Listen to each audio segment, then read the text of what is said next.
สบายดียามเศร้าไปหน่อยไปอ้อยฮากามาทางป่าให้จางร้ายมือเลยนะจนลืมเดี๋ยวว่าเราไปหับงานอยู่อยู่นี่หับเอาเงินอยู่นี่กินแล้วไปเฮ็ดงานอยู่พุ่น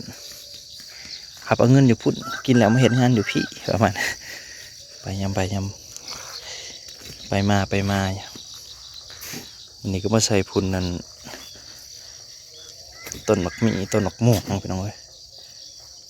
พุ่น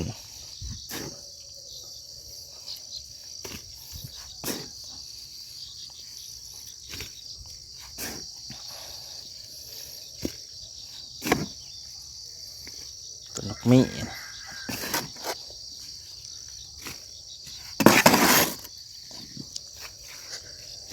ปลูกปีวันนั้นนี่แหละเนาะมันก็ใหญ่ก็มาเติบเลยหมักมีนี่ยอมหาประมาณใหญ่ไว้เลยต้นขนุนที่มันจะเป็นหมักมียังแหละขนุนแต่ว่าซื้อกับซื้อน้ำเขามาใช้พันธุ์มาแต่ไทยไปเลยแต่ว่าหูมันจะแมนแท้ลืมแมนปลอม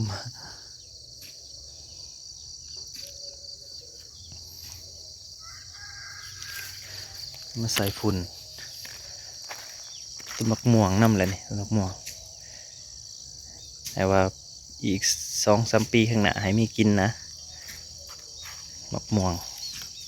แต่ว่ามันมีจากหูจากปีมันสิเป็น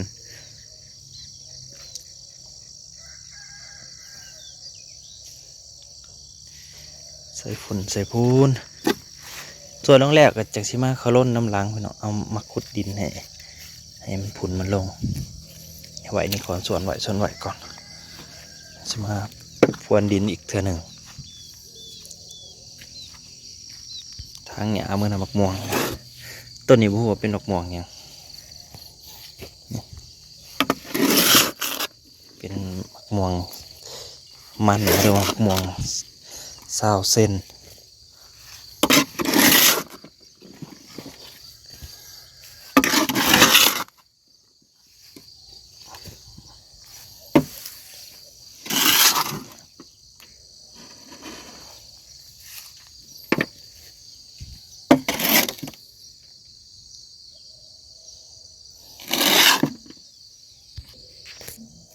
โรงพยาบาลประกาศยังเด้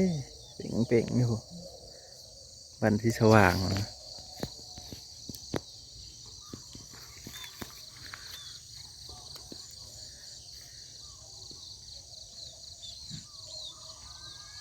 ยินเสียงเด็กหน่อยอยู่ทางเขาลงเนินนันซาหน้าห้องกันไปน้อยเป็นบอลายหน่อยมันได้เป็นใหม่เสยนาวอยู่เทิง3รู้หัวลายเม็ดหรือบัวลายเม็ดเป็น10 กว่าน้อยต้นใส่พุ่นเจ๊กเถื่อเลยแล้วก็จะมาใส่พุ่นนะเขาได้ปลูกใส่พุ่นขี้มูอยู่พื้นเขา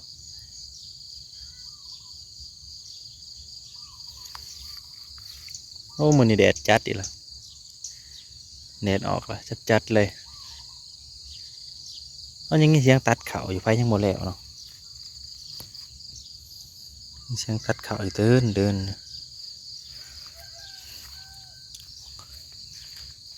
ต้นนกพร้าวก็ยังไม่ทันใส่แต่ว่าใส่แต่ช่วงยามฝนหมดแล้วก็ยังอยู่ที่ใส่อันนั้นก่อนที่ทำบัวท่านนั้นยังบัวท่านใส่จักเถื่อเนี่ยที่ป่าลุงต้นไม้ยังเลยบ้านเฮาเฮือนเฮาละ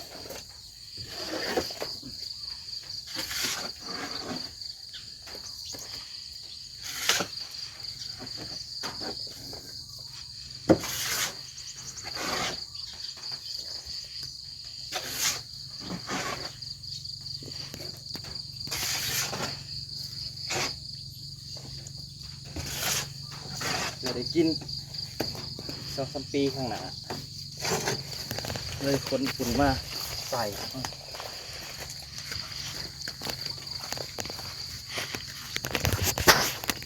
เตาก็ได้ก็ดูนควันเลย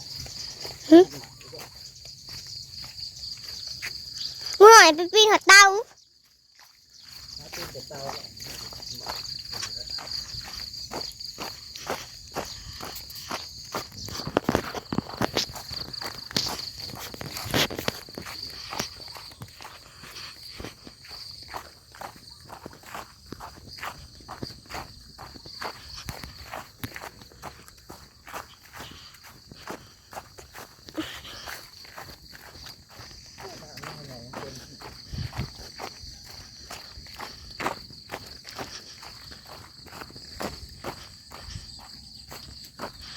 ใส่มะม่วง น้ำพุดเดี๋ยวอย่าดื้อพุดมันเด้อ อืม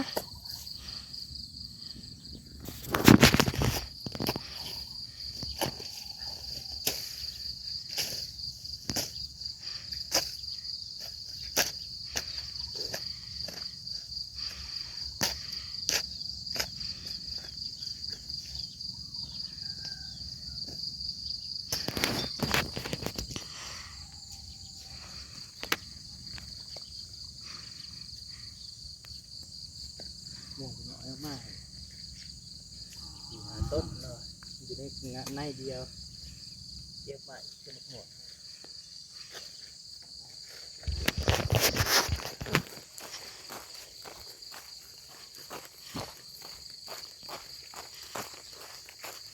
ไข่หนุกจะไปทางไหนแล้วไข่หนุกไข่หนุก กันนี้เลยเนาะไปอยู่ได้กระโดดกระเบิดแล้วมันเกิดไปให้กระจก ใส่เลยเยอะเลยต้นในมะนาว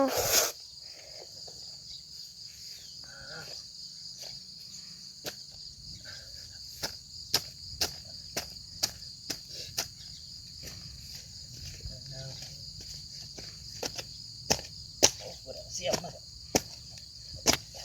เอาเสียบไปปะพักผ่อนอีกแล้วมาทางป่าให้ไปพักผ่อนหาเบียกเห็ดอีกแล้วขึ้นขั้นอย่างเดียวไปรอที่เขาอยู่ต้องยึดบนหน้าหนำแล้วนี่ มันก็มีน้ำเบิดบ่แม่นบ่ หน้าตรงนี้นอกเลยแล้วตัดตัว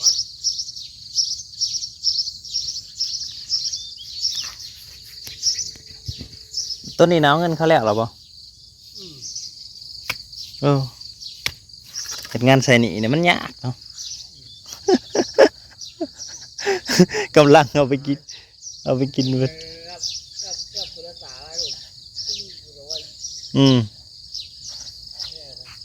แม่งมันเป็นร้อยละนะทุกเร็ว โอ้ย ไปนั่งทุกเร็ว อย่าไปหาเห็ดหน้าเมานะไปอย่างไรไปเมาไอ้เมาถือๆคุณออกพันเขาร้ายบันนี้หัวไอ้ คนเขามีคนมองที่ว่าง มัดเอากว่าเป็นร้อยละ40-50โอ้ยเดี๋ยวเท่าได้ร้อยเลยอันนี้หายบางใหญ่2-3หายไปเมา300เท่าไหร่เท่าได้มือยังบ่แล้วอยู่ ทำให้ทำบ่โอ้ยทำให้มาเกี่ยว 3ให้300ทำใช่ว่าลงหน่อยเดี๋ยวถอยอีกน้อยนึงดำลงน้องเนื้อดำลง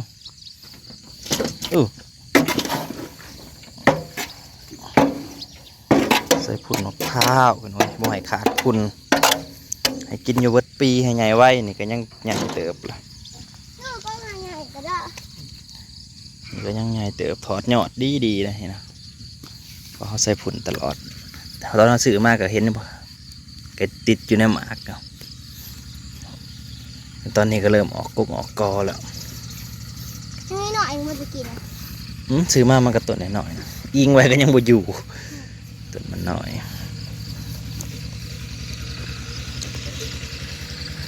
ไทยทองมันคือสิ่ง กระดาษคุดผสมกับดิน จริงๆฝุ่นมันก็บ่ยากเนาะมันได้กินเวลาห้าหดน้ำแล้วมันก็ไหลเอาฝุ่นลงไปพื้นเลยมันจะดูดขึ้นเองมัน มันซับไล่มันสิไปซับหากมัน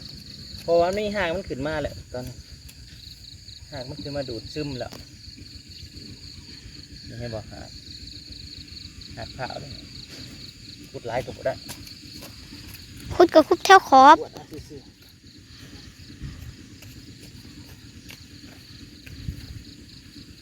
ใส่ไปขุดต้นข้าวขุดต้นม่วงเอ้ยต้นม่วงห้องกับกำลังเป็นใบอ่อนเลย เอาไปอ่อน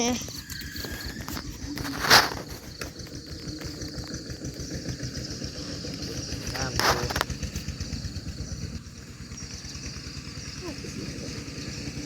สวนเนาะ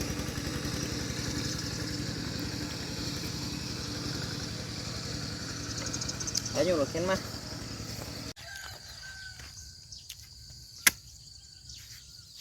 แต่เก่าขั้นบ่มีฝนพี่น้องฤดูนี่ก็คือหนาวเลยได้หนาวแล้วก็ลมแห้งแต่ว่าพายุมาตัดแหละมันบ่มีลมเลยบัดนี้มิดใส่หม้อเลยอากาศก็ร้อนจัดคือเก่าแต่ว่าลมก็มีเย็นช่วยๆมาทางเหนือนี่ก็คือว่าทั้งเบิ่งคนว่าวันที่12จะกลับมาลมอีกสิมาหนาวอีกก็ตามที่ข้าวเพิ่นแจ้งมาว่าปีนี้มันจะหนาวหน่อยหรือว่าจะหนาวหน่อยก็อาจจะเกิดจากพายุเขาดุบ่จักยามหนาวก็ยันพายุเขาตลอดยันเป็นนั่นตลอดนะเฮ็ดให้หนาวหน่อยเติมไปพี่น้องเอ้ยพุ่นก็ได้ก็ได้ให้พืชเติบโตเพราะว่าพืชก็ต้องการพุ่นคนเฮาก็ต้องการอาหารคือว่าแหละ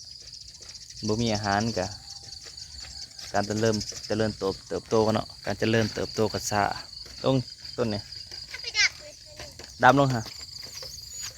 เอาเนื้อมาให้เท่าละน้อยมันเบิดแต่ละให้เลยให้มาเติมให้น้อยหนึงมันเบิดนั่งกับไปดำเล่นอยู่หันเลาะหนึ่งดำเล่นอยู่ซื้อดอกว่าฉันบริดำอะไรมันปีนไปอยู่เมื่อเบิดแล้วบ่ เดือนไหนเดือน เถื่อใส่พุ่นไปทีเรียบร้อยไปอยู่เมื่อ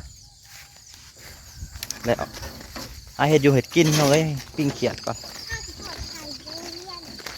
เมื่อทอดไข่ทอดกระทอดน้องเนยกับห่อเขาไปกินโรงเรียนเหมือนเขากับโบได้ยากเวียกแล้วตั้งใจเรียนให้มันเก่งตั้งใจเรียนให้มันเก่งอ่านให้ได้เขียนให้เป็นต้นงามกว่าหมูใหญ่กว่าหมูไปหน่อยพอกันใหม่ขอบคุณทุกๆกำลังใจที่เข้ามารับชมเนาะ